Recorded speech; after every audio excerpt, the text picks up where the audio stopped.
Tara, kape tayo. Kape, kausapin ang Panginoon everyday. Manalangin po tayo. Narito po ako ngayon sa isa sa mga tinatawag po natin LGU, Local Government Unit. Ito po ay isa sa mga mahalaga sa ating gobyerno. Ating po itong idulog sa panalangin. Ang isa sa local government unit dito po sa lugar ng Cavite City. Kaya panalangin po natin. Samahan niyo po ako sa panalangin. Amang Diyos, banal at dakila, sa araw na ito, amin po itinataas ang isa sa mga local government unit dito po sa aming lungsod kung saan narito ako ngayon sa Cavite City. Panginoon, dalangin ko po ang aming pamunuan. Una po ang aming mayor, Panginoon Diyos. At tinataas din namin sa panalangin ang aming vice mayor ng lungsod na ito. Ganun din po ang bumubuo ng sanggunian na bayan o lungsod at aming dalangin po ang kabuuan ng aming barangay. Dalangin po namin ang bawat barangay captains, Panginoon.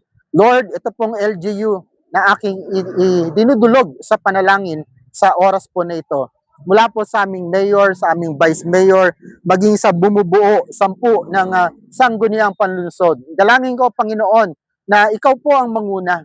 Patnubay, Panginoon Diyos, ay aking pong hinihiling sa oras po na ito.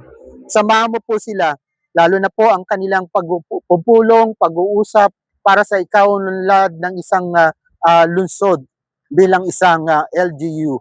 Dalangin ko, Panginoon, ang talino na igawad po sa kanila, sa bawat isa sa kanila, kung paano po ang pagpapatupad, pagsasaayos, upang maging maganda ang lungsod ng Cavite. Dalangin ko, Panginoon, ang patuloy na pagsama mo po sa aming mayor, vice mayor, 10 ng sanggunian panglunsod, bawat barangay captains sa lungsod na ito. Akin dalangin, Panginoon, ang local government unit o LGU.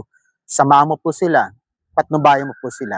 Salamat po sa kausayan na ipinagkakalob mo po sa mga namumuno sa aming lungsod. Ito po aking dalangin, nagpapasalamat sa pangalan mo, aking Panginoong Yesus.